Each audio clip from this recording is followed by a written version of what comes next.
Olá, sejam bem-vindos a mais um episódio do ProAmCast. Aqui falamos sobre inovação, sustentabilidade e soluções ambientais. Conectamos especialistas e empresas para debater os desafios e oportunidades do setor. Eu sou Carolina Pereira e hoje vamos falar um assunto que eu gosto muito, a gestão de resíduos sólidos industriais no Rio Grande do Sul, através de blendagem para coprocessamento. Para entender melhor esse cenário, contamos com o nosso especialista de mercado, Diego Tarragó, que vai contextualizar o tema antes de receber os nossos convidados.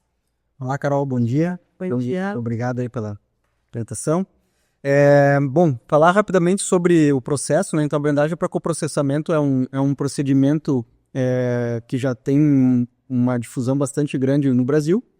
É um processo onde a gente transforma resíduos, né, industriais, né? Utiliza resíduos industriais para produzir um combustível sólido que posteriormente é utilizado para abastecer fornos de cimento.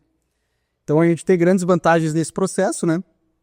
É um processo onde a eliminação do passivo, se eliminam os resíduos e lá na indústria do cimento se substituem combustíveis fósseis, né? Um combustível alternativo ali para este processo de fabricação do cimento. Então no Rio Grande do Sul, né, onde a gente está situado aqui hoje com a Fundação Proame e a Renova Service, é um mercado que tem crescido nos últimos anos, né, aqui no estado, sempre impulsionado por diversos fatores, né, mas muitos deles relacionados a empresas que estão buscando maior sustentabilidade na sua gestão de resíduos, também sendo impulsionado pela modernização das legislações e das normativas, né, do nosso estado e também nacionais, e também pela busca e destruição de produtos e outros passivos que as empresas têm procurado. Então, a gente está aqui hoje com dois especialistas, né, deste mercado, né, o Gustavo Fiorese e o Gilson Machado. Vou pedir, então, para eles se apresentarem rapidamente aí para falar conosco sobre este assunto. Então, pessoal, bom dia a todos. Meu nome é Gustavo Fiorese. Atualmente estou diretor de operações da Fundação Proambi. E a nossa caminhada aí na cadeia de coprocessamento, tanto minha quanto a do Gilson, não é de hoje, né? A gente tem... Ambas empresas foram referência aqui no Rio Grande do Sul na parte de blendagem para coprocessamento, nos licenciamentos e até no desenvolvimento dessa cadeia de negócios. Eu tenho aí mais de 12 anos de experiência em tratamento térmico de resíduos, a formação em engenharia química. A gente implementou todo esse processo de coprocessamento dentro da fundação, através de compra de tecnologias nacionais, depois de importando equipamentos, sempre buscando as melhores práticas, né, para a gente trazer desenvolvimento aqui para o estado do Rio Grande do Sul e, obviamente, também soluções ambientais seguras, né, para os nossos clientes, para as nossas indústrias aqui do Rio Grande do Sul. Ao longo da caminhada, a gente fez várias especializações em incineração, né, em tratamento térmico de resíduos, em múltiplas tecnologias fora do Brasil, né, e também está aqui para compartilhar aí com o público, né, também um pouco, né, da nossa expertise, né, e o que a gente construiu ao longo dessa jornada. Muito bom. Bom, primeiramente, bom dia a todos. Meu nome é Gilson Machado e eu queria agradecer a Carolina pelo convite para participar desse podcast aqui, para falarmos um pouquinho sobre coprocessamento e o mercado. Agradecer aí também ao Diego, né, e ao Gustavo.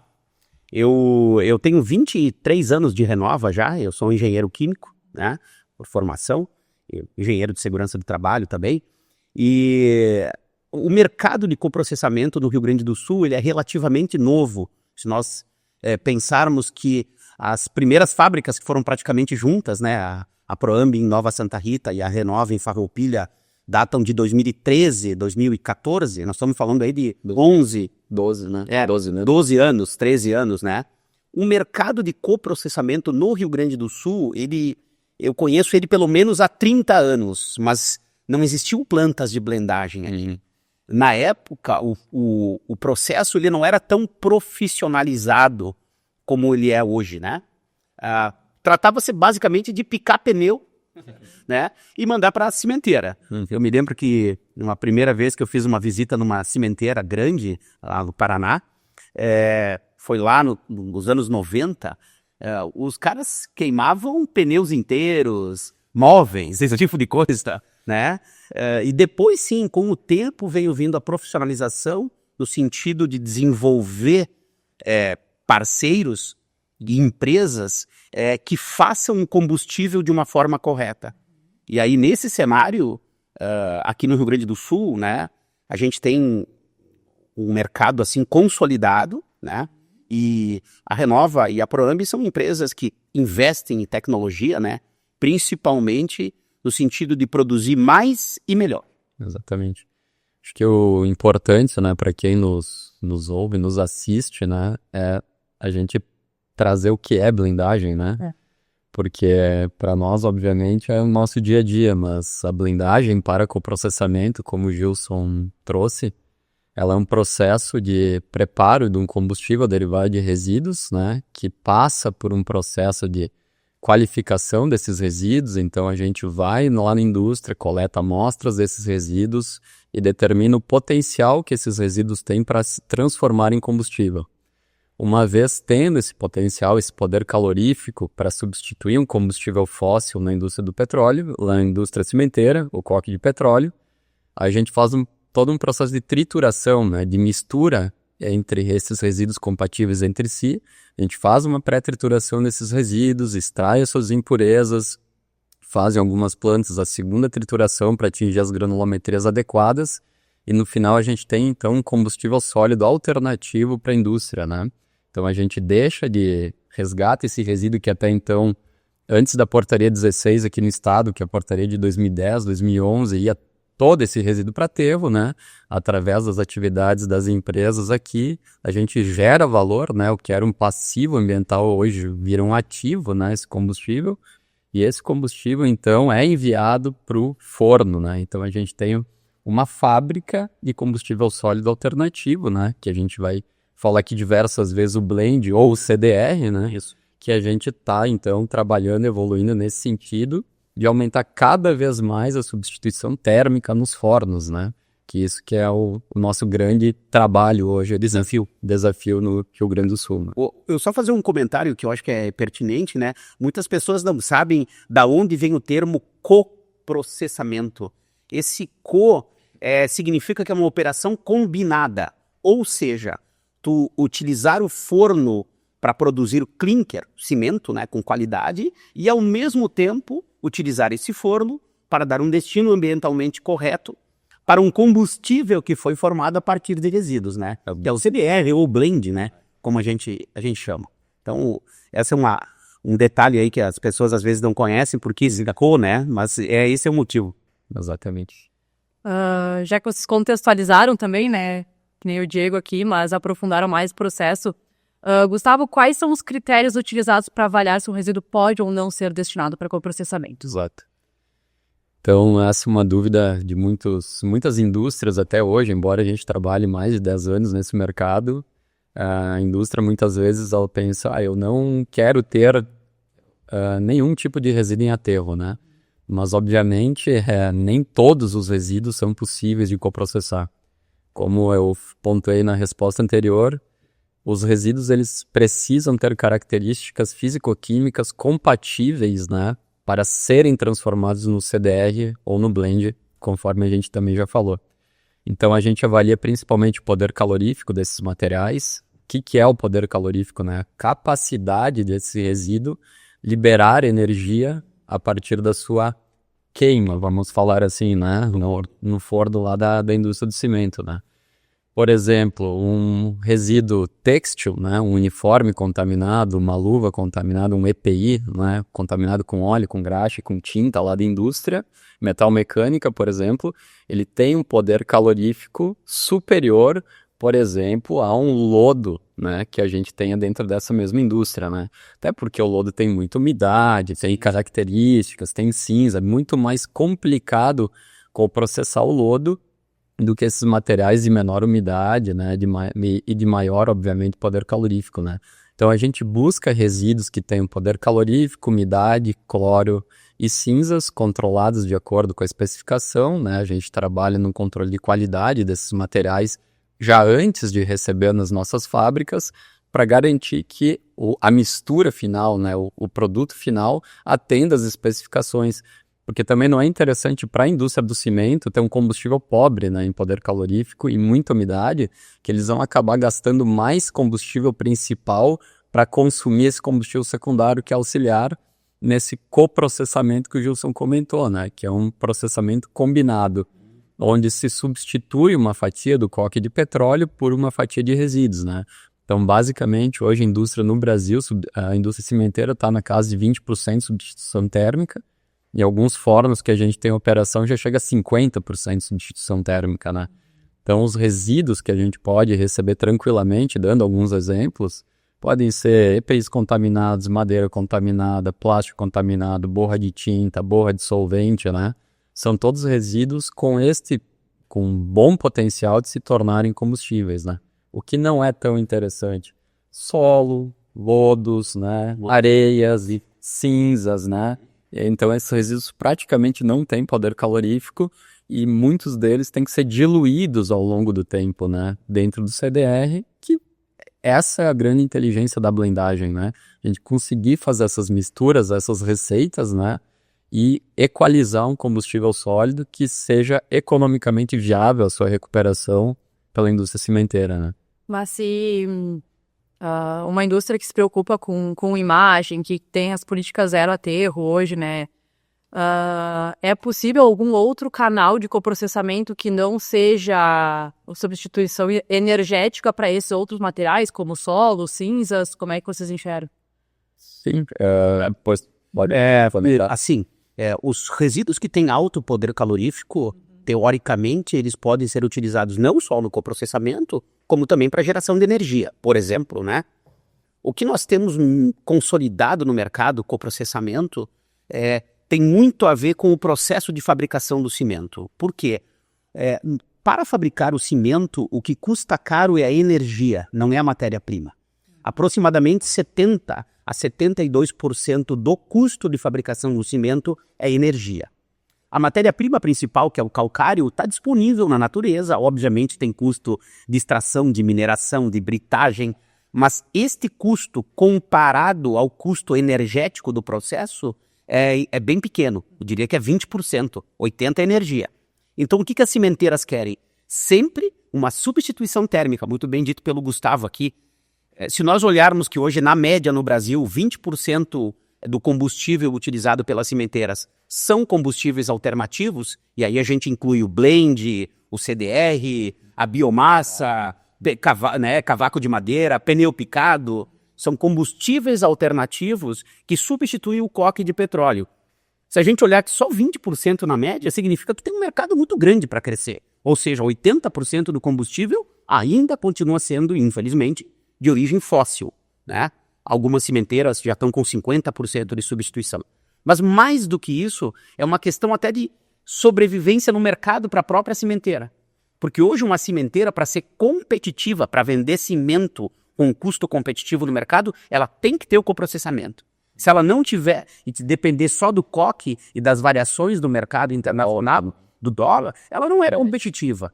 Então, internacional. Então também é um interesse da cimenteira consumir combustíveis alternativos, obviamente por questão de substituição energética.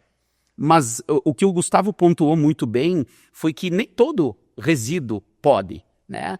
O filé mignon todos querem. A carne de são mais difíceis. A carne de pescoço, eventualmente, tem que mastigar mais, né? Exatamente. E é justamente a gente poder blendar resíduos que não tenham poder calorífico. Nesse aspecto, houve uma mudança de uns 2 anos para cá, mais ou menos, que é a criação do que eles chamam de CSS, que é o combustível semissólido, né? Que é uma linha de abastecimento no forno que não tem poder calorífico, também é coprocessamento, mas não tem poder calorífico e serve para dar destino, por exemplo, para alguns lodos, lodo de ETE, borras que não têm um poder calorífico, por exemplo, tinta à base d'água, né? Borras de corte de chapas de aço com jato d'água, esse tipo de material que sobra, né? Que é bastante sílica, pouco poder calorífico, isso serve para o CSS. Só que antigamente tudo isso era misturado, né, Gustavo? Junto com o material triturável. Hoje não pode mais. Por quê? Em função do alto teor de cinzas que tem esse material. Isso aí, eu acho que também, só para ilustrar, esse CSS ele não entra no mesmo lugar no forno do seu... Separado. É um canal separado, e é lá no moinho de coque do petróleo, então não são também todos os fornos do Brasil que são habilitados a fazer isso, né? Eu acho que é importante daí, Gilson, até complementando, também tu trazer a tua experiência, muitas vezes o próprio cliente, né, ele não entende, assim, por que que o nosso serviço, ele acha que é muito caro, né? Mas muitas vezes a gente tem que fazer toda uma coleta, todo um trabalho aqui no Rio Grande do Sul e mandar mais de 1.000 quilômetros de distância, né? Não tenha dúvida. Para alguns fornos no Paraná, principalmente, né, que estão dotados de tecnologia para consumir isso. Então, além desses canais de CSS que está no moinho de coque, a gente pode ter materiais líquidos ou fluidos que são destruídos nos queimadores principais também, né? Um solvente De alto poder calorífico, que vão chegar em caminhão-tanque, né? Essas sobras de refinaria, né? Onde a gente também, obviamente, atua nesses contratos gerenciando esses resíduos e muitos nem passam pelo processo de blendagem, eles vão direto para a cimenteira, porque já estão enquadrados com as suas características, né? Então, dependendo, o grande segredo da blendagem é conhecer a sua matéria-prima, o que é resíduo para uma cadeia é matéria-prima para nós, né? Então, a gente tem que atuar junto ao cliente, também educando o cliente para fazer gestão ambiental dentro da indústria, né? O nosso consultor, quando faz uma visita, ele já tem que orientar a separação, porque não adianta chegar lá na fábrica totalmente misturado, materiais inadequados com líquido livre.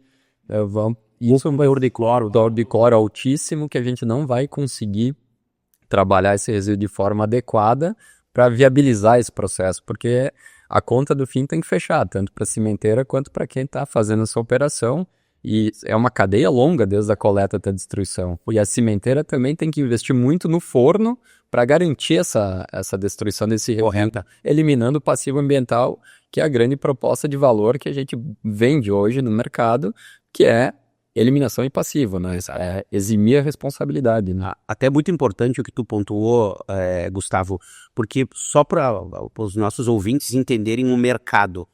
Por exemplo, hoje o Rio Grande do Sul tem um forno apenas que consome combustível alternativo, que é a Simpor, a antiga Simpor, Simbagé, né? Para os antigos, a Intersemente em Candiota.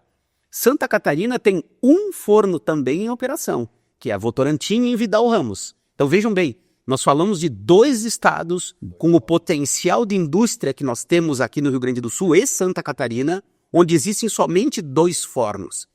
O que isso traduz? Nós temos que mandar o blend para Paraná, por exemplo, para São Paulo, para Minas Gerais, para outros lugares onde tem maior quantidade de número de fornos, né? O Paraná, junto com Minas Gerais, são os estados onde tem maior quantidade de fornos, né? E aí, junto disso, tem outras questões, que são questões legais, de licenciamento, distância, encarece. Então, isso que o Gustavo falou foi muito bem lembrado, porque às vezes o gerador do resíduo, se ele não tem um entendimento desse cenário, ele acaba achando que o serviço é caro, ou que, poxa, né? Mas o custo que tem de blendagem, de frete, distância para consumir esses materiais é realmente significativo, né? Exatamente. E a principal questão, acho que pouca gente conhece, o Gilson também trouxe ali, a cimenteira, ela usa calcário, né, para fazer a sua matéria-prima. Calcário, em linhas gerais, existe um forno rotativo que opera uma tocha lá com 2.000 graus, basicamente. A temperatura média do forno é mais ou menos 1.300, 1.400 graus.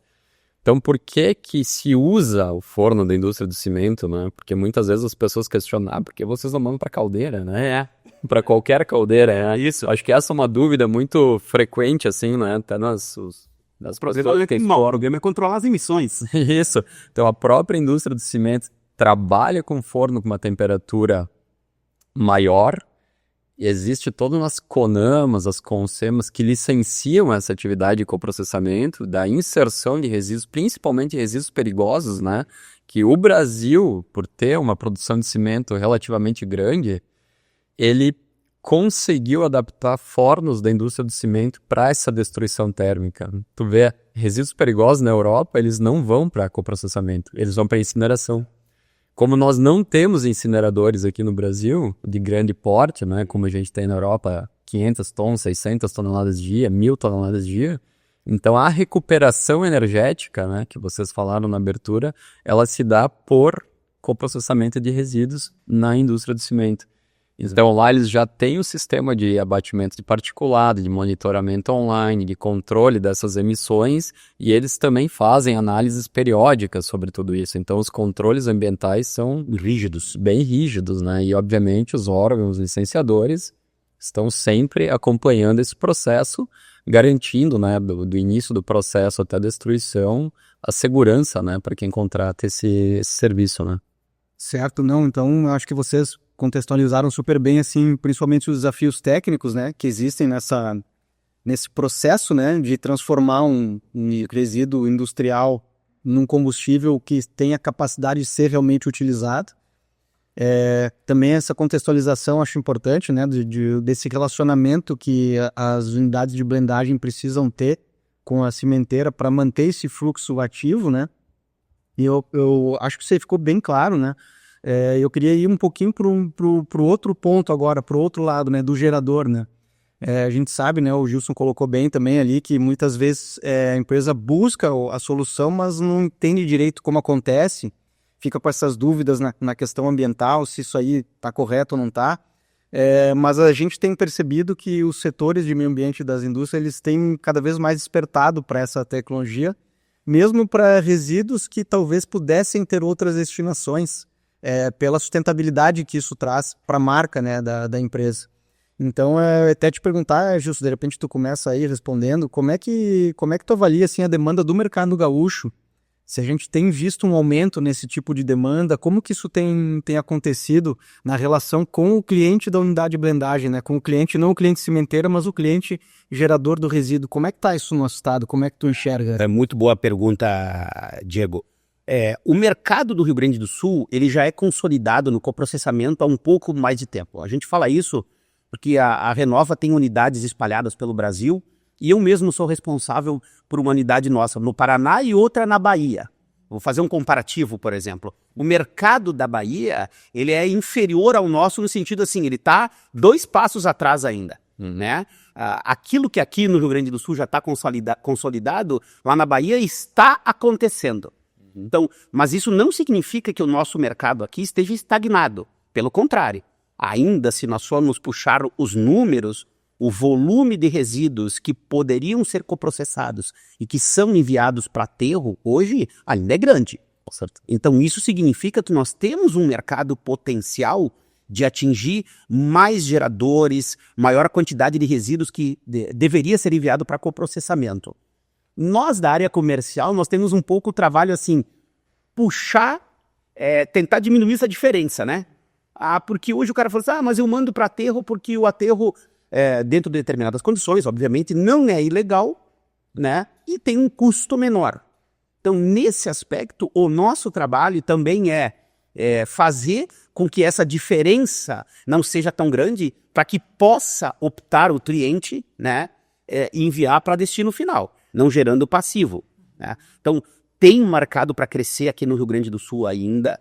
Eu acho que pelo menos mais 20% a 30% do volume que a gente recebe, né, numa condição normal, tem a possibilidade de vir para coprocessamento. É uma questão de tempo, uma questão de trabalho no mercado, porque como a gente falou antes, né, parece muito tempo, mas se nós levarmos em consideração que as blendeiras no Rio Grande do Sul só existem há 12 anos, aqui no estado, é um mercado relativamente novo. Sim. Então tem espaço. Comparado com outros segmentos. Isso. A metalurgia tem um século, né? Exatamente, a tecnologia tem um século, mas assim, de atuação profissionalizada, de forma correta, aqui no Rio Grande do Sul nós temos 12, 13 anos. Então tem sim um mercado importante a ser desenvolvido nesse... E como eu falei antes, as cimenteiras também precisam disso, porque elas querem a substituição térmica do combustível, né? Então, tu junta várias coisas que tem uma sinergia que pode acontecer. O nosso trabalho é fazer com que isso aconteça, né? No dia a dia. Mas tu entende que hoje quem migra para essa tecnologia é quem tem uma preocupação maior com a valorização de sua marca, a reputação da sua marca, e tu entende que o cliente, do nosso cliente, né, ele é quem começa a cobrar Sem dúvida. essa mudança para essa eliminação do passivo, né, Sem dúvida. A gente fica, assim, muito orgulhoso quando a gente vê as grandes empresas que têm setores de gestão ambiental definidas, que têm uma equipe que trabalha, todas elas têm essa mentalidade já. Até porque a maioria delas, se não forem SA, são multinacionais, já tem essa visão de sustentabilidade, de não geração de passivo. O que também nos orgulha são aqueles clientes pequenos.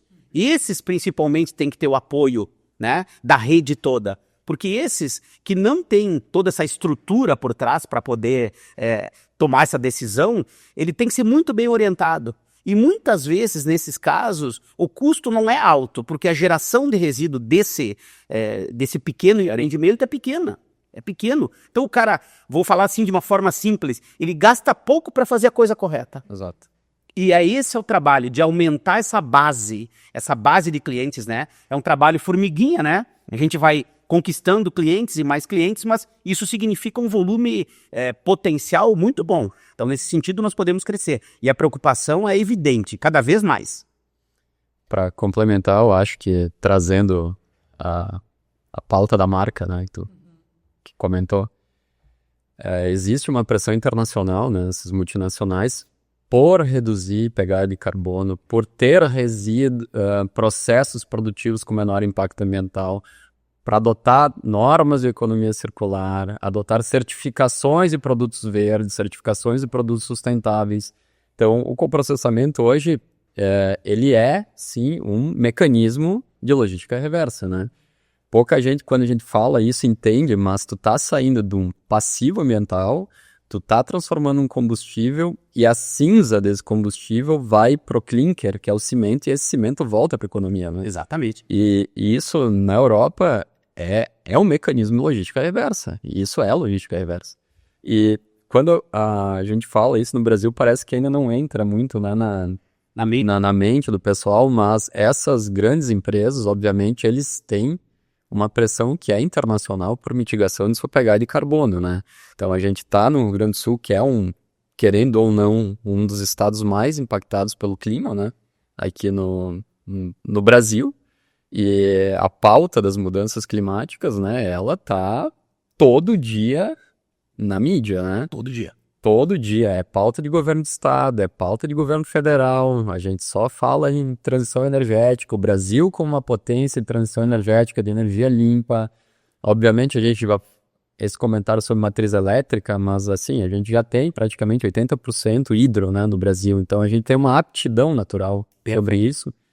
No entanto, o que a indústria vem fazendo para destinar seus resíduos industriais perigosos ou não perigosos de modo mais adequado, os próprios municípios não fazem, né? Então, eu acredito que isso, entrando nessa seara de proteção ambiental, recuperação energética e a parte de carbono, né? A gente sabe que os resíduos que vão para aterros municipais, obviamente, eles emitem muito mais CO2 e metano do que a indústria, né? Então, essa é a grande equação aqui que a gente tem que falar a nível não só do mercado de resíduos industriais, falando em meio ambiente, de um modo mais amplo, porque a cimenteira também coprocessa, obviamente, para reduzir as suas toneladas de CO2 equivalentes por tonelada de clinker fabricado, né? A empresa que destina para nós também, ela quer reduzir seu passivo ambiental, né? Trabalhar... Olha, eu mandei 1 tonelada de resíduo, virou 1 tonelada de CDR e deixei de consumir 300 quilos de coque, né? Então, isso tudo é um balanço de carbono, né? Que é uma nova economia que a gente tem nesses anos, né? Sendo regulamentado agora. Sendo regulamentado, tem projeto de lei, né? O Diego também pode fazer um comentário sobre isso, até mais da área dele. E querendo ou não, são empresas e setores que estão na FIEMA, né? Essa é um novo negócio que surgiu, essas questões relacionadas a políticas do clima, empresas que trabalham com isso, e desde consultoria até equipamento analítico, é uma grande mudança, né? até só pegando um gancho do que o Gustavo falou, é muito importante porque tem pessoas que confundem incineração com coprocessamento, né? E falam, mas então incinera o resíduo. Não, coprocessa. O termo coprocessamento é exclusivo quando os resíduos são utilizados como combustível na fabricação do cimento. Mas a grande diferença entre a incineração e o coprocessamento é a questão das cinzas, que o Gustavo muito bem explicou. No coprocessamento, e por isso ele é uma destinação 100% sustentável e nobre, a cinza proveniente da queima do combustível é incorporada ao clinker. Enquanto que na incineração, a cinza proveniente da queima do resíduo tem que ser disposta num aterro. Então, efetivamente, quando a gente fala que 100% do blend, do RT ou do combustível que foi para a cimenteira vira combustível, é 100% mesmo. Nem as cinzas não sobram, né? É destruído. Exato. Que é um dos controles principais que a gente tem que ter, né? Controle de cinzas. E o outro gancho muito bem dito pelo Gustavo, na pergunta do Diego, eu fui direto para falar da indústria. Obviamente que nós temos um potencial de crescimento tanto para coprocessamento quanto para geração de energia em relação ao poder público. Eu estou falando dos aterros, dos lixões, de tudo isso que hoje gera uma quantidade de carbono gigantesca e que vai lá para a vala e que poderia ser utilizado como combustível. Então, é um grande desafio que nós temos. Gustavo sabe bem, já tem tecnologia para isso, tanto para geração de vapor quanto para geração de energia, né? Ou seja, cabe a nós, que trabalhamos na área, junto com outros agentes, fazer acontecer essa transformação. É um pouquinho mais lenta do que a gente gostaria, porque depende não só da iniciativa privada, mas depende do poder público, né? As regulações. As regulações, exatamente. Mas é o futuro. Marco de saneamento também aqui no Brasil, né? A gente tem uma lacuna muito grande tem uma janela de oportunidade grande, né, no Brasil. Entrando nessa questão de legislações, políticas, pressões internacionais que tu comentou, né? Quais são os desafios técnicos e regulatórios mais relevantes que a Proame enfrenta hoje no processo de coprocessamento? Olha, o coprocessamento, 10, 12 anos atrás, a gente teve muita dificuldade para licenciar, porque foi uma quebra de paradigma, né? Então, foi uma das primeiras empresas, obviamente, que produziu um CDR a partir de resíduos perigosos e fez o teste de queima lá em Candiota, né? E a gente sabe, no início, embora previsto em legislação, querendo ou não, sempre há um medo, né? Então, demorou muito tempo, né, para isso se tornar realidade. O nosso processo de licenciamento, ele demorou praticamente 4 anos, né? Então, acredito que não só a questão do coprocessamento, mas os negócios do setor meio ambiente, quando envolvem resíduos, né, principalmente resíduos perigosos, o processo de licenciamento ele é muito oneroso e embora houve diversas melhorias através da digitalização desse processo, né, a gente ainda do tempo que fazia aquelas pastas, né, imensas e cópias e 2 cópias, ia protocolar em Porto Alegre com um arquivo AZ imenso e as plantas, né? Hoje está tudo no sol, né? Foi um avanço muito, muito importante, mas ainda... O recebimento do resíduo também. O processo de recebimento, fazia MTL com carbono, né? O que o Gustavo está falando agora é o copia e cola para nós. Eu não vou nem complementar, é exatamente isso. É isso aí. A nossa planta também é a mesma coisa. Então, a gente tem o licenciamento que impactou muito lá atrás, mas... Um ponto positivo é a portaria 16 aqui no estado, né? Isso. Então, assim, ela proíbe, para quem não conhece, não é da área, está nos assistindo, ela proíbe a disposição em aterros de determinadas tipologias de resíduos. Por exemplo, resíduos contaminados com hidrocarbonetos, que é óleo, graxa, tinta, principalmente, né? Falando uma linguagem mais simples, né?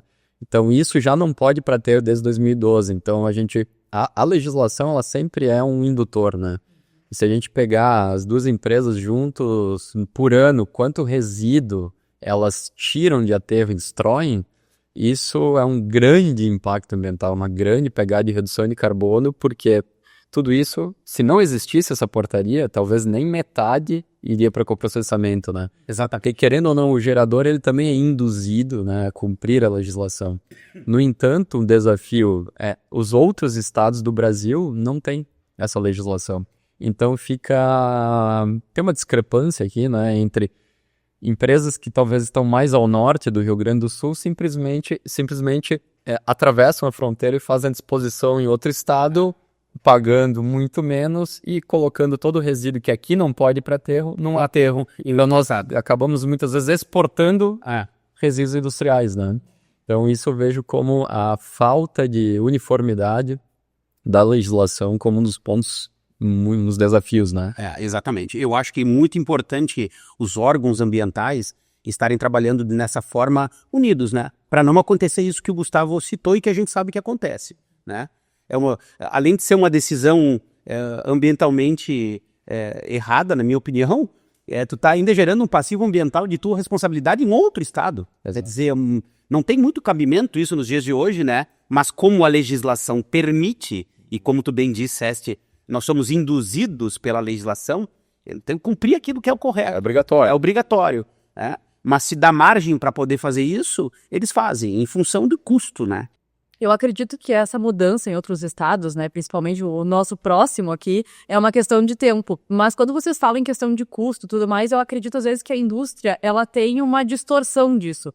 Até quando a gente fala em densidade de material, às vezes esse valor ele não é muito maior do que uma destinação em aterro. Eu gostaria que vocês comentassem um pouco sobre isso e falassem por que não mandar para aterro? Quais os diferenciais, né? A gente falou um pouco da eliminação do passivo, mas quais os diferenciais que a blendagem para coprocessamento traz, a segurança que ela traz, que hoje a disposição em um aterro não acontece? Isso é uma excelente questão. Eu vejo assim, o coprocessamento de uma forma genérica assim, ele tem essas vantagens que a gente citou aqui em relação ao aterro. Não forma passivo ambiental, elimina a responsabilidade e o resíduo, o passivo, é transformado num ativo, realmente um combustível que vai ser utilizado. Do ponto de vista operacional, é lógico que quem prepara esse combustível, nós blendadores, né, a gente tem risco. Toda empresa tem, né, risco de incêndio, né, risco de poder acontecer alguma reação química. Por isso que nós temos todos aqueles preâmbulos que o Gustavo falou aí, de caracterização, de análise, para saber o que realmente pode e o que não pode. Os maiores interessados em não receber coisas somos nós, né? Porque o que a gente vai fazer com aquilo depois, né? Mas é importante, desculpa de atrapalhar, Gilson, mas quando a indústria ela gera um resíduo e ela vai destinar, ela é corresponsável por essa destinação eternamente, né? Então, na blendagem, ela tem a destruição e cessou a responsabilidade dela. No aterro, não. Só que quando um estado não proíbe que esses resíduos inflamáveis vão para aterro, o aterro tem esse risco e a indústria responde junto, né? Sem dúvida, sem dúvida.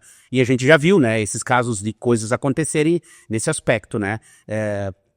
Esse é o trabalho de padronização, vamos falar assim, né, da legislação que deveria ter para que todos possam obedecer as mesmas regras, vamos dizer assim, né?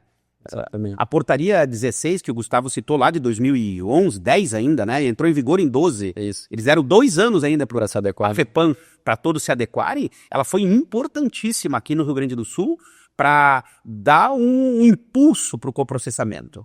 Porque os geradores, né, dos resíduos, olha, se eu não posso mais mandar para aterro, o que eu vou fazer com esse material? Coprocessamento. É obrigatório. É obrigatório. E por que não pode ir para aterro? Porque pega fogo. São materiais com características de inflamabilidade, né? Materiais de alto poder calorífico. E hoje a gente olhando para trás, apesar de fazer relativamente pouco tempo, a gente pensa assim, como pode uma borra oleosa ir para um aterro, por exemplo? Sim. Quando a gente vê isso em outros estados ainda acontecendo, Sim. a gente fica assim, né? Um material de alto poder calorífico, que gera líquido livre, chorume, vamos falar uma palavra assim, né? Risco desde o transporte. De risco, exatamente. Então... Teve uma legislação nacional que prevê, né, apesar dos estados não não terem uma portaria 16, que nem o Rio Grande do Sul tem, mas tem uma legislação que fala sobre raio, né? Então, se uma indústria está num raio de acho que até 150 quilômetros... Paraná tem isso. Isso aí, mas ela é nacional. Isso. Então, obrigatoriamente tem que ir por uma blendagem, uma outra tecnologia que não seja... Esse é um ponto interessante, né? Porque favorece ao destino correto para coprocessamento desses materiais aí, né? Deixa eu aproveitar, assim, a gente sabe que a questão legislativa ela é muito relevante no setor de resíduos, né? Porque como vocês colocaram, né? Se a gente, ou a empresa, a indústria tem que cumprir uma certa legislação, bom, ela tem que prestar contas disso em alguma auditoria posteriormente, né? Mas queria entrar num assunto que é um pouco paralelo a isso, vocês falaram um pouco, mas queria explorar um pouco mais, né? Existe alguma situação em que a indústria gera um resíduo que deva ser coprocessado, mas que apresente muita dificuldade na questão operacional? Assim, eu lembro que o Gustavo comentou a questão dos lodos, resíduos com baixo poder calorífico, mas o que seria hoje um resíduo que é um desafio para o setor de blendagem e coprocessamento? Se quiser começar aí. Sempre tem, né, Roxane? A gente sabe. Por exemplo, assim, eu vejo dificuldades hoje das pessoas darem, eu vou falar assim, eu chamo de pequenos gaps, né, que precisa ter processo e que não pode, vou dar um exemplo, sprays e aerosóis. Isso para o coprocessamento é impossível. Primeiro porque a embalagem é metálica e segundo porque é pressurizada. Quando entrou no processo, explode e pega fogo na hora. E aí vários clientes nos perguntam, o que eu faço com lata de spray? Boto na sucata, não boto? Quem consegue receber e processar? Tem outros resíduos que têm uma dificuldade grande de blendagem, né? Resíduos químicos. Químico, esse tem que ser indústrias que fabricam produtos químicos e que está fora de especificação ou que venceu prazo de validade. Como tu coprocessar esses materiais que são, às vezes, variados, né? Sem ter um risco de acontecer uma reação química. Exato. Às vezes o risco não é nem na blendagem, mas na saúde ocupacional dos nossos colegas que estão lá, né? Se eu blendar esse material, pode gerar uma poeira indesejada, um vapor tóxico, né? Então, esse é um grande desafio. Para mim, são os mais difíceis, né? Tem outros no dia a dia. Acredito que os resíduos da indústria química, com certeza, reagente, sobras de produção, restos de laboratório, principalmente organoclorados, né? PAGs, PCBs, toda essa parte da família dos clorados. Existem agora normativas permitindo até concentrações de ascaréis, né? Também resíduos extremamente antigos, né? De sites de desativação, né? Não vê rótulo. Não tem rótulo, a gente não sabe o que é. Então, tudo isso, obviamente, tem toda uma pesquisa para saber o que é, né? Então, muitas vezes a gente vai fazer uma desmobilização, né? De uma fábrica antiga, né? Tem uma sucata, tem madeira tratada, né? A gente tem resíduo com arsênio, né? Que antigamente a gente usava isso, até para as indústrias utilizavam. Tem lá óleo de transformador, que são os ascaréis, né? Então, tudo isso é muito complexo e tem limites muito estreitos de incorporação do CDR, né? 50 mg quilo, 100 mg quilo. Exatamente. Então, a gente tem que conhecer muito isso, obviamente, e quanto maior a complexidade, obviamente, maior é o custo, né? Que a gente vai estar cobrando, né? Então, a gente tem feito diversos projetos nessa área de resíduos complexos, né? Que a gente chama, que são esses grupos físico-químicos mais destacados, diferenciados, com um elevado teor desses contaminantes e que vão da análise desde o resíduo até esse risco ocupacional, né? Porque de nada adianta a gente receber esses resíduos e ter um CDR conforme no final, mas a gente está com limites de exposição totalmente inadequados, né? Então isso é feito desde análise de risco, né? Disso, da própria fábrica, né? Não é só blendagem em si, não é só o processo de misturar, né?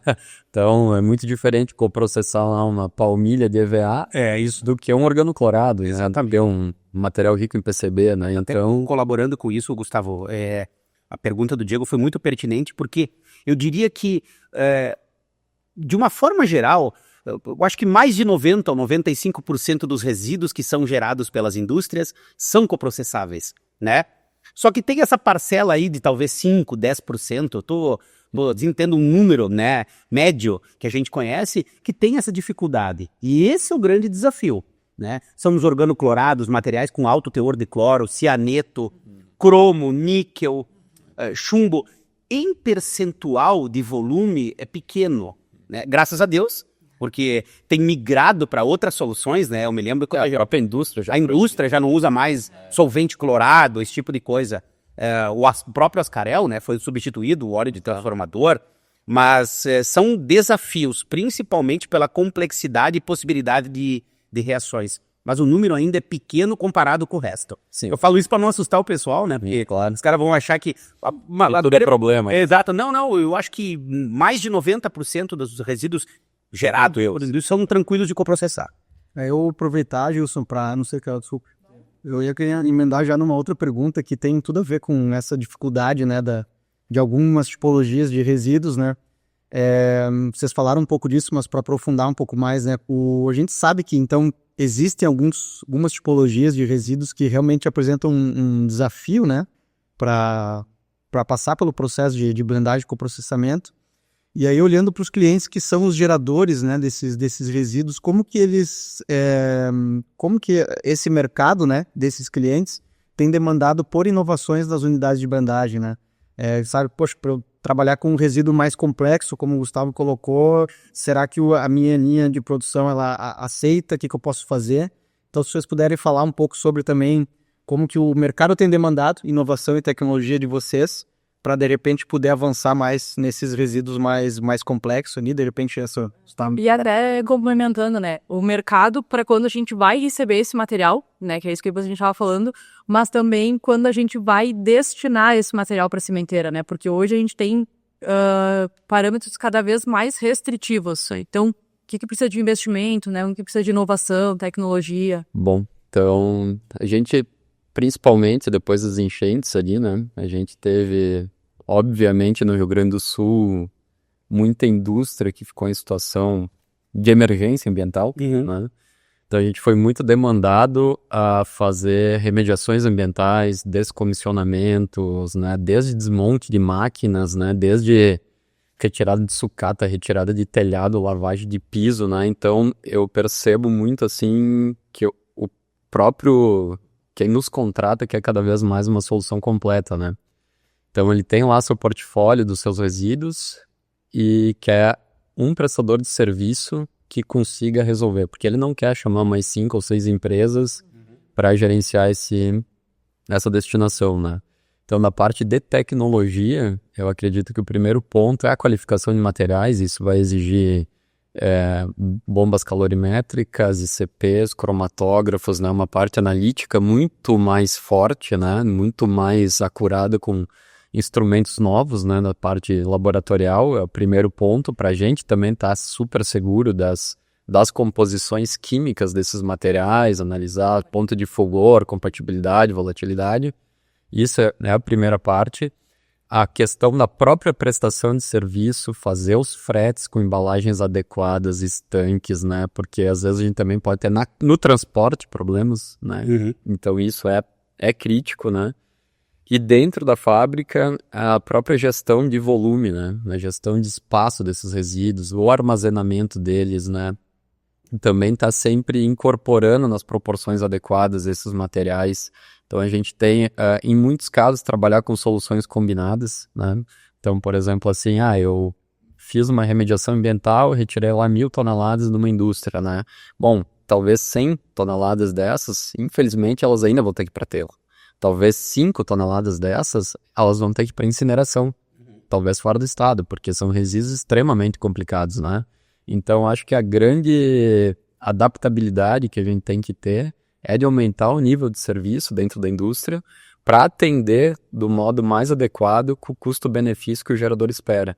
E a parte de tecnologia sempre vão ter a inovação, né? São trituradores mais potentes para ganhar produtividade, equipamentos mais modernos de laboratório e também trabalhar em parceria com a indústria do cimento para desenvolver esses canais alternativos, seja do CSS, seja dos maçaricos, né, seja dos alguns caminhos que ainda existem para calcinador, que é o canal atual, né, mas não se deter só a materiais sólidos, né, então muitas coisas, né, os canais espastosos também, que é uma via importante. Substituto de matéria-prima hoje também. Substitutos de matéria-prima, como solo, como carepas de alumínio, carepas de ferro, né, que ainda tem espaço no forno, né? Então é um múltiplo portfólio. Uma vez a gente só triturava resíduo e entregava lá o CDR, né? Exato. Então eram com resíduos padrões Classe 2, né?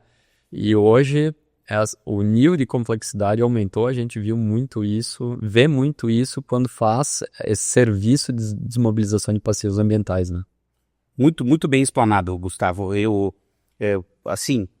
Todas as etapas que o Gustavo falou são objetos de investimento em tecnologia. Então, laboratório para fazer as análises corretas e bem acuradas para a gente ter realmente a fotografia do que é determinado resíduo. Treinamento, bastante treinamento, porque a gente presta serviço ambiental para o cliente. E é um pacote completo, como o Gustavo bem citou. E o cliente não é só ser bem atendido, mas tu realmente resolver o problema dele, né? E não criar mais um problema. Exato.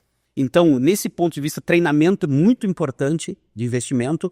E também na fábrica, o Gustavo citou os trituradores e tal, a Renova até recentemente investiu também num analisador de cloro online, que é um equipamento que veio da Alemanha, 2 nós temos, né? Um está instalado na nossa unidade em São Paulo e outro vai ser instalado aqui na nossa unidade de Farroupilha, que é para analisar cloro em tempo real. Não só cloro, como também ele identifica o tipo de material que está sendo em fração de milésimo de segundo. E esse dado é muito importante para a etapa final junto à cimenteira, né? Para ter realmente confiabilidade naquela amostra, naquela análise, que realmente os dados estão corretos. Tudo isso é investimento que se traduz em tecnologia para a gente poder resolver essas coisas. Nós estamos realmente, comparativamente, o Gustavo falou no começo, né, uns anos atrás, muito mais evoluídos. Antigamente era só triturar. As pessoas achavam que era realmente, tu tem um triturador, tritura e tá pronto. É muito mais complexo que isso. E muito mais investimentos em segurança também. Sem dúvida. Quando a gente tem esse mix de produtos, de resíduos, a gente também tem muito mais riscos, que a gente falou, tanto para o colaborador, como também riscos de emprego. Bem lembrado, Carolina, muito bem lembrado. Os sistemas de combate a incêndio e treinamento de brigada de incêndio tem sido para nós uma prioridade zero. Prioridade não é nenhum, é prioridade zero, e realmente bastante investimento nessa área, né? Em equipamentos, em segurança, em tecnologia e treinamento para que as pessoas possam, num momento de estresse como esse, atuar. Porque é inerente à nossa atividade. Até tem uma piadinha, né? Que os cemiteiros falam que blendeira boa tem a boa e a ruim, e eles falaram, não, é que pegou fogo e é que vai pegar fogo. Em função do risco, é isso que a gente se refere. Então, temos que estar treinados para isso, né? Sim. Mas falando sobre segurança, né, então de todo o processo, e a gente já comentou antes que quem compra, né, o serviço de coprocessamento, ele quer essa eliminação, ele quer a segurança e não quer mais essa corresponsabilidade. Hoje, como a Fundação Proambi e a Renova fazem para garantir toda a rastreabilidade desses resíduos? Bom, acho que eu começo essa. Bom, a Proambi, ela tem as certificações, né, que a rastreabilidade está dentro do sistema de gestão da norma ISO 9001, então a gente tem lá o setor dedicado à qualidade e segurança dentro da operação. Então a gente é auditado todos os anos, né, com essa norma, a gente tem um software próprio, né, para desenvolver essa rastreabilidade, para chegar, eu acho que a gente ainda não comentou, mas é um ponto importante, né, a gente rastreia toda essa cadeia, sabe que aquele caminhão que foi para a cimenteira é composto pelos determinados geradores, né? E depois que o cliente nos envia o resíduo, ele recebe um certificado, né? Acho que isso que é importante. Hoje esse processo já foi digitalizado, existe o MTR, né? Que é online hoje. Isso, a gente falou do papel, antigamente. Hoje o MTR é online, a gente dá. Então ele sabe que horas o caminhão saiu da sua empresa, que horas foi recebido lá na nossa unidade. Então é incorporado ao processo produtivo, manda para queima. Ele já recebe o certificado de destinação e depois vem o certificado de destruição, né? Então a gente consegue, através do sistema de gestão, rastrear toda essa operação e garantir para o nosso cliente que foi o resíduo destruído de acordo com o serviço contratado, né? Eu acho que de novo, vou usar o copia e cola. Obviamente que as empresas têm os processos parecidos, né? Mas também nós temos um sistema interno nosso sistema, a gente chama Renew, né? Que justamente promove toda essa, junto com o MTR eletrônico, né? Toda essa rastreabilidade. Desde o momento em que o cliente emitiu nota fiscal e MTR, o resíduo chegou, foi descarregado, foi blendado, depois, quando ele foi carregado para a cimenteira, né, a gente tem a rastreabilidade também por caminhão e por placa de caminhão com laudo de análise, para ter, e principalmente, né, o controle dos clientes que estão presentes naquela carga, que é a rastreabilidade em si, né, para depois fornecer o certificado de destruição térmica, né, que é a última etapa do processo todo, né. Isso é muito importante e a gente sempre reforça que o cliente solicite essa documentação. Porque a gente tem visto isso em outros estados, que não aqui no Rio Grande do Sul, que não tem isso tão aprofundado, de os caras não darem muita importância para esse tipo de coisa. E aí dá margem para que aqueles que operam de forma errada tenham um espaço aí, né? Eu digo que eu faço determinada coisa, mas eu não faço. Então, aqui nós temos sempre que trabalhar e puxar, a gente fala, esse nível para o mais alto possível. E dizer para o cliente, cobre, esse é o diferencial. Exato. A gente fala, muitas vezes o cliente fala de preço, né? Mas por que aqui é tão caro? É porque esse sistema todo não é de brincadeira. Ele é rastreado, documentado, certificado. Então, isso tem custo. Diferentemente de um lugar que, olha, para mim eu mandei e deu. Não quero mais saber o que aconteceu depois, né? Tem uma diferença enorme, né? Nesse sentido que eu falo. É interessante isso que você está comentando, Gilson, porque o ano passado eu soube de um caso de uma empresa uma indústria, né, que gerava resíduos no seu processo que tinham alta capacidade de reciclagem. Que a gente sabe que, né, dentro até da hierarquia, né, gestão de resíduos, da própria Política Nacional de Resíduos, Isso. é uma etapa mais nobre, né, Sem dúvida. um processo mais nobre do que a recuperação energética no coprocessamento. E essa empresa, essa indústria, ela destinava com um atravessador que levava esse resíduo reciclável, né, talvez para um beneficiamento, alguma coisa, e ela não tinha rastreio. Então, empresas que têm um olhar muito forte para compliance, para sistema de gestão integrado, essa empresa ela optou por buscar coprocessamento, por causa do coprocessamento oferecia o rastreio. Eu mando o reciclável, beleza, ele vai ser reciclado? Cara, não sei lá no final se vai ser ou não vai ser. Né? E muitas vezes essa empresa ela era um resíduo que muitas vezes tem a marca da empresa, né, do processo produtivo, e aí ela manda para esse atravessador e, poxa, será que lá no final ela realmente vai ser reciclada ou não vai? Então a indústria, essa empresa optou, não, prefiro fazer um processo que talvez não seja o mais nobre para esse tipo de resíduo, mas que me garante que eu sei onde está indo.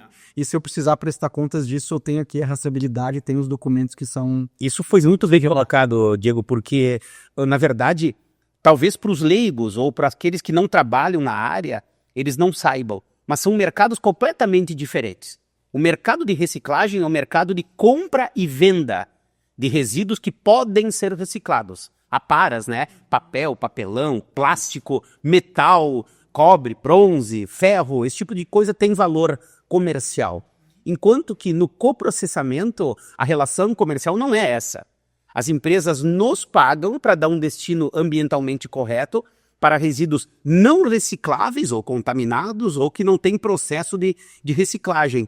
Então, essa solução, a primeira que tu falou, Diego, ela brilha nos olhos, principalmente do pessoal que trabalha na área de compras, né? Certo. Porque ele pensa assim, mas por que eu vou pagar para dar um destino para esse resíduo se o outro diz que vem aqui e compra de mim esse material? Tira de graça. Tira de graça, porque ele vai reciclar. Então, a gente sempre olha com muitas reservas isso, né? Inclusive para materiais que realmente são recicláveis, porque daí eles ficam dependentes do cenário do mercado. Vou dar um exemplo. Vocês lembram quando nós tivemos aqui, obviamente, a pandemia, né? O preço do papel e do papelão, das embalagens, explodiu. Era R$2 o quilo do papelão, R$3 o quilo. Depois de um tempo, voltou ao normal, despencou. Então, muitas vezes, para alguns tipos de resíduos que não têm valor agregado de reciclagem, os caras, é reciclável? É, mas ninguém quer. Sim. Então, esse aí também é objeto de coprocessamento, né? Ou não é viável Só que economicamente. ou não é viável. São bônus, né? Exatamente. Então, sempre ressaltando o que o Diego muito bem disse, que o primeiro item da cadeia lá sempre é reciclar. Reciclar é o caminho, né, o primeiro de todos, né? Mas nem sempre é possível na prática, né? E tu não consegue ter certeza, muitas vezes, de que aquele material foi realmente até o final para se transformar num novo produto, né? Então, essa é uma preocupação que a gente vê. Eu até ia aproveitar para fazer um link aqui com uma outra pergunta que a gente formulou aqui, que são sobre as barreiras culturais, né? A gente sabe que essa do setor de compras, né, é uma barreira cultural, né, de buscar a solução mais barata que, né, faz parte do setor, eu sou nada, né? As pessoas estão lá para fazer isso, são empresa, né? Mas a gente sabe que muitas vezes quando esse nosso, vamos dizer assim, né, esse mercado, né, ele envolve o setor de meio ambiente, envolve o setor de compras, e numa grande empresa, ou algumas empresas que já estão com essa cultura mais estabelecida, envolve também a área de gestão, né? Então, muitas vezes, quando a gente chega na área de gestão, a opção se torna mais fácil de ser tomada, porque eles entendem o valor de marca que a Carolina colocou, e também a própria rastreabilidade, né? Que eles têm a certeza daquilo que está acontecendo. Então, pergunto, né? Quais as barreiras culturais hoje? O que a gente ainda enfrenta para um resíduo que tem capacidade, né? Além do preço, né? Hoje a gente sabe que o preço é um diferencial, mas assim, culturalmente, como que vocês veem isso dentro da indústria gaúcha e da indústria nacional para coprocessamento? Olha, eu acredito que aqui no Rio Grande do Sul, muita indústria grande ainda tem a cultura do aterro, né? Tem. Porque as centrais de resíduos aqui no Rio Grande do Sul, elas foram instaladas aí em meados dos anos 90, né? E muito empresário ainda, ou por estar próximo a esses pontos, ou ter um relacionamento comercial, principalmente de muitos anos com alguns prestadores de serviço, eles têm como base destinação de resíduo a empresa X e a empresa Y, e operam com aterro, né? Então essa mudança cultural, né, de por que eu vou ter que trocar o prestador de serviço? Pô, trabalho o cara faz 10 anos, né? É uma crença, né, que se tem. Nunca deu problema, né? Vem com essas alegações. Então, acho que essa questão de destinação de resíduo industrial para aterro é muito, muito forte ainda aqui no nosso estado, até pelo prazo, né, que a gente opera, que são praticamente 10 anos, né? Então, 10 anos somos empresas jovens, né? Isso. E as centrais de resíduos estão aí trabalhando 35 anos, praticamente 40 anos, no mínimo 30, né? Então, acho que isso é muito, muito relevante, né? Só que se a gente olhar a cadeia de negócio do meio ambiente há 30 anos atrás, a Proame vai fazer 35 anos, né? Ela surgiu para eliminar passivos ambientais dos seus instituidores, né? Obviamente, há 35 anos atrás, o descarte era irregular, né? Então, era bota fora, era atrás do pátio, sabe? Então, muitas vezes a gente acha que não houve tanta evolução, né, no mercado, mas em 3 décadas, né, a gente saiu de disposição inadequada para ter processamento já, então, de grandes volumes hoje já, né? Então, essa é uma mudança cultural, né, que aí um empresário, por exemplo, tem sua empresa com 35 anos de vida, presenciou. Ele não fazia licenciamento. Exato. Ele não tinha uma estação de tratamento. Ele não tinha menor controle sobre o que descartava, né? Era, muitas vezes, o cara que levava tudo embora e sabe-se lá onde ia parar, né? Era só tira daqui, né? O resíduo, qualquer disposição. Então, eu vejo que essa foi uma grande mudança cultural, né? E esse cenário que o Gustavo falou aí é muito interessante, porque, na verdade, conta a história da Proambi e da Renova. Nós temos 39 anos, a Proambi 35. Isso. Então, ou seja, somos empresas jovens.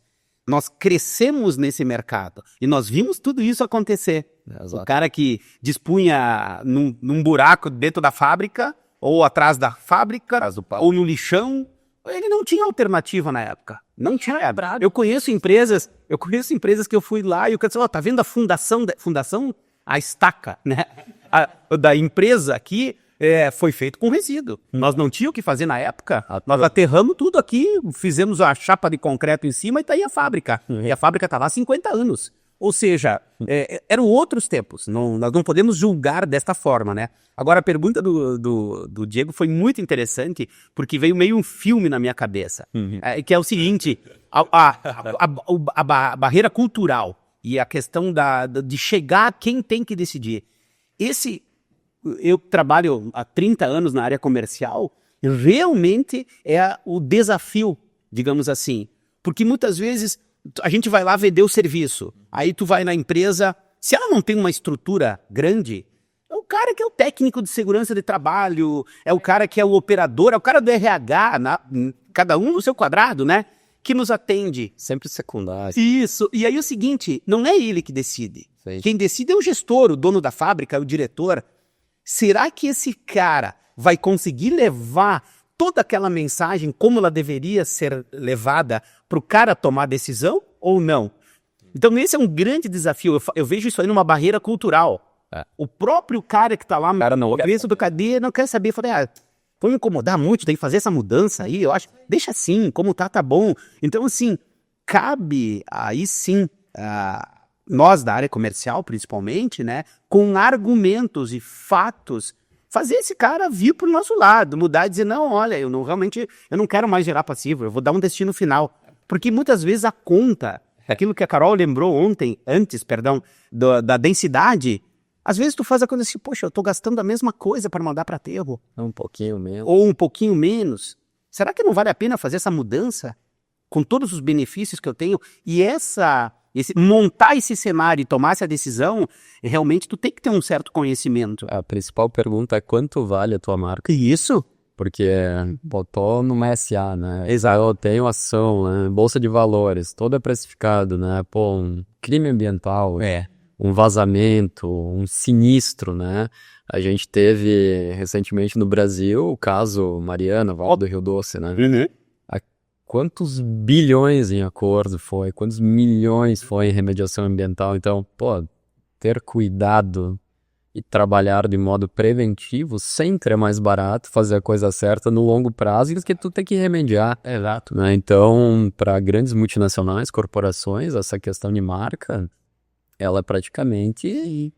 tu não consegue recuperar. Eu me lembro que teve um estudo já que foi feito ainda nos anos 90, começo dos anos 2000, que de uma forma geral, a pessoa quando não destina corretamente os resíduos, o custo vai ser 5 vezes maior do que se ela tivesse destinado. Entre ir lá, como questão de imagem ambiental, de multa, de ir lá remover, remediar e dar o destino. Ou seja, aquilo que custaria 1 vai custar 5.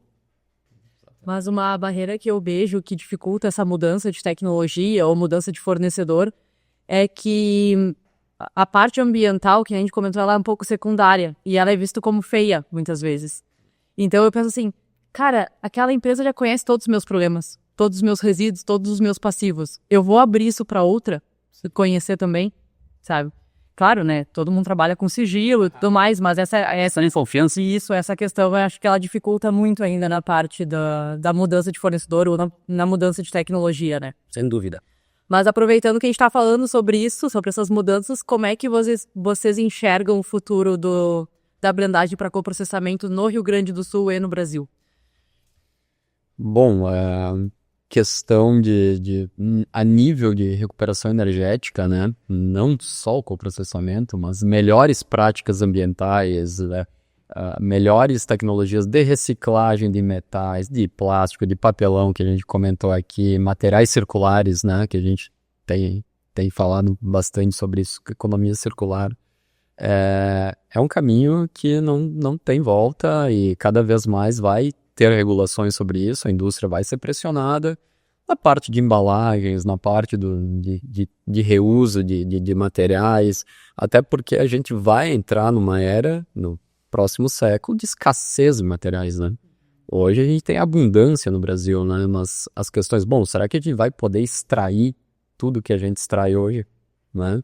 A gente vai realmente poder contar com consumo desenfreado. Vamos pegar a cadeia do vidro, né? Que onde os níveis de reciclagem são baixíssimos. A gente extrai silicatos, né? Será que não vai haver no longo prazo uma política, como a gente falou aqui da portaria, proibindo que tu vai ter que ter um terço das embalagens obrigatoriamente recicladas, né? Então, as pressões dos órgãos reguladores vai fomentar todo um novo negócio, não só de materiais recicláveis, obviamente, mas o coprocessamento também. Se a gente pegar os números de quando a gente começou a trabalhar e os números atuais, os volumes cresceram mais de 10 vezes, né? Mais de 10 vezes. E isso faz que a gente se obrigue a investir em área construída, em trituradores de maior potência, em caminhões, em queima lá no forno. Então, a recuperação energética ela só tende a crescer até porque existem pressões sobre redução de CO2 e, obviamente, é atrativo para a cimenteira também fazer essa substituição térmica, né?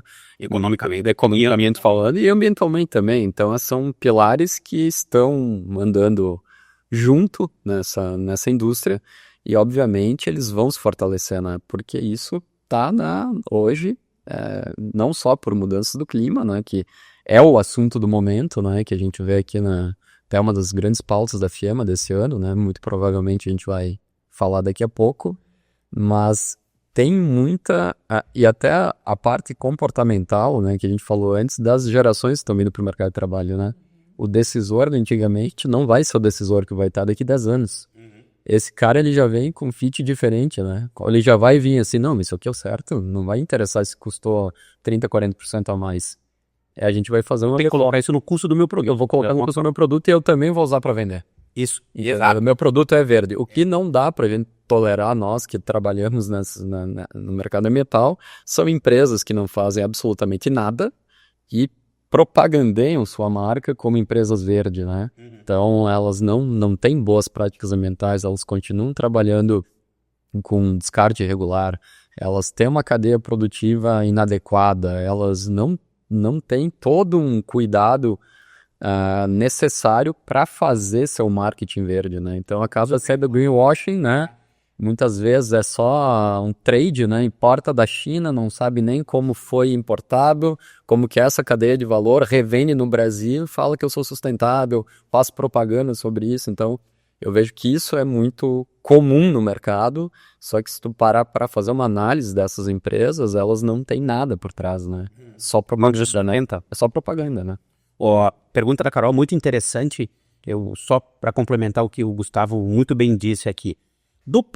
O futuro do coprocessamento no Rio Grande do Sul, no Brasil de uma forma geral, mas no Rio Grande do Sul, do ponto de vista de substituição térmica, tem um potencial enorme. Acabamos de falar antes aí que mais ou menos 20% do Brasil, né, substituição térmica usa combustível alternativo. Então tem 80% para crescer. Nesse aspecto é importante. No outro aspecto, muito bem dito pelo Gustavo, é a questão das empresas terem isso como filosofia. As novas gerações, assim, ipsis literis é a mesma coisa nós. A nossa empresa aqui no Rio Grande do Sul, a nossa unidade aqui tem 12 anos, nós aumentamos o volume em 10 vezes nesses 12 anos, ou seja, já vem de um crescimento acelerado, né? Tem bastante mercado ainda? Tem. Agora, tem que ter algum diferencial para conquistar essa outra parcela que falta, porque essa aí realmente tem outras coisas hoje que levam em consideração. Custo, né? Agora, nós podemos oferecer essas soluções para esses novos aí migrarem? Podemos? Não só podemos, como devemos fazer isso. Então tem um mercado potencial bom de crescimento. Só que vai demandar para nós também treinamento, investimento em tecnologia, né? Claro. E principalmente a nova geração que já vai vir com esse mindset já diferente, né? Os caras já sabem que não, tem que fazer isso e não tem outra opção, né? Não vou poder botar em risco o nome da empresa. Perfil do consumidor. Exatamente, dando um destino errado ou vendendo gato por lebre, como a gente fala, né? Enfim. Então, Gustavo, vamos falar agora sobre o FIEMA Brasil, né? Acontece de 20 a 22 de maio desse ano, aqui em Bento Gonçalves, na Punda Park. É uma feira que traz toda a cadeia ambiental. Fundação ProAmbi e Renova vão estar presentes. Certeza. E eu divido as perguntas, né? Eu pergunto para o Gustavo por que a Fundação promove essa feira, né? Porque a Fundação ProAmbi promove a feira. E para o Gilson, por que estão voltando à feira, né? Porque é a segunda edição que participam, segunda edição seguida.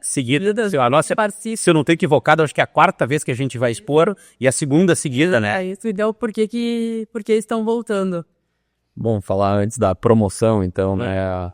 A FIEMA, a Fundação ProAmbi tem 7 unidades de negócio, né? Uma delas é a FIEMA Brasil, né? Então, a ProAmbi é uma fundação, então ela atua no terceiro setor, então ela foi fundada praticamente 35 anos atrás para resolver problemas ambientais dos seus instituidores. A FIEMA é um modo que a ProAmbi tem de devolver aqui para a nossa região, para o estado do Rio Grande do Sul e a região sul do Brasil, principalmente, é uma contrapartida, né, que a gente tem. É uma causa aí que a fundação vem carregando, né, propagando, né, já há 10 edições, né. Imagina que a fundação começou a fazer um evento focado em meio ambiente há mais de 20 anos atrás, né? Não lembro exatamente a data da primeira FIEMA, mas deve fazer 22 anos, né? Porque teve as pausas do Covid e pulou as datas, né? Vamos 5 anos sem uma, a de 18 a 23, né? Então, foram visionários os gestores lá atrás de trazer um evento de tecnologias ambientais, né? Que ele vem se moldando, obviamente, como qualquer negócio ao longo do tempo, mas já para induzir a formação num polo, né? Ambiental, um polo de tecnologias ambientais aqui no Rio Grande do Sul e transformar, né, o nosso estado, a nossa região aqui, que também é uma região de empreendedores, né, e trazer esse ecossistema de soluções, de inovação também, né, então a gente tem um potencial no Rio Grande do Sul imenso, né, na parte ambiental. Seja por energia eólica, seja por biomassas, né? Seja por empresas como as nossas aqui de coprocessamento, de consultorias, né? A gente tem um nível no Rio Grande do Sul muito alto, né? De profissionais, né? De laboratórios, recicladores, empresas de sucata, N soluções, múltiplas soluções que estarão presentes na FIEMA, né? Então a gente vai ter uma feira que vem crescendo ano a ano, a gente vai ter mais de 150 marcas esse ano, né? Então é um negócio que vem crescendo no Brasil. Hoje na Alemanha, por exemplo, o meio ambiente é o 4º maior business, né? Então lá tem cadeias maduras, né? Valorizar a cadeia ambiental, né? Isso. Promove, mas a gente quer valorizar toda a cadeia, todos os players de mercado. As principais marcas vão estar na FIEMA, né? Depois o Gilson pode até comentar o que traz de resultado, né? Para vocês, como do outro lado do balcão agora como expositor, né? A gente é o organizador. Então é um momento de networking, é um momento de contato. Dentro da FIEMA, então, temos o pilar que são os expositores, né? Que são as principais marcas aqui da região sul e todo o Brasil. Também temos expositores vindo da China esse ano, muito interessante. Temos o FIEMACON, que é o maior evento de educação ambiental do Brasil, né? Que a gente tem entre 2 e 3 mil participantes a cada edição. Nós temos também a Arena de Inovação, que vai ser um portfólio muito grande de eventos abertos esse ano para o público, justamente para fomentar a parte de... Estamos surfando a onda da IA, né? Vai estar aqui já no logo da feira, vai estar nesse ambiente com startups, trazendo essas soluções também para empresas como a nossa, né? Então, a gente tem rodada de negócios também que está sendo organizada para o Sebrae para fazer esse networking entre quem quer comprar e quem quer vender, né? Então é um evento completo que acontece aqui em Bento Gonçalves e fundamental, né? A maior feira aí que é de meio ambiente, de sustentabilidade, de soluções de tecnologia e inovação, né? Então, já há 10 anos, né? Transferindo isso aqui para ver que é uma marca forte, tem obviamente seus desafios também, né? A gente sabe que o setor de eventos aí também foi impactado através das pandemias e os lockdowns, que infelizmente se revia, e as enchentes, né? Mas o nosso povo aqui, gaúcho, é resiliente, aí eu tenho certeza que a gente vai fazer um grande evento com um público bastante alto aí, superando 10 mil participantes aí nessa edição, né? Um pilar importante também são os visitantes, né? É valorizar quem está nesse setor, né? O profissional do setor ambiental. Então é onde ele vai encontrar inovação para o setor, outros fornecedores, né? Novas tecnologias, a parte dos palestrantes, né? Lá do FIEMACON, que o Diego ajuda a organizar. Então a feira também é importante para isso, né? Eu não sei se sobrou alguma coisa para falar aí, porque o Gustavo e a Carol falaram tão bem de tudo. Era tudo que eu queria falar. Aeromotor, né? Eu tô tentando pegar algum gancho. Evito, assim, ó, primeiro para nós é um prazer enorme estar de volta, né? Pela 2ª vez seguida e pela 4ª vez participamos de 4 das 10 edições, né? Eu, para mim, pessoalmente, também tenho um a mais, porque eu sou daqui de Bento, né? Apesar da nossa empresa ter matriz em São Paulo, eu sou daqui de Bento. E realmente é um ponto de encontro entre todos os players que trabalham na área ambiental do Brasil, né, de alto nível, né, tanto das empresas que expõem como dos palestrantes, dos que vêm aqui participar. E eu acho que o fundamental para mim da feira, além do aprendizado que a gente tem com palestras, com inovações, né, é a questão do networking.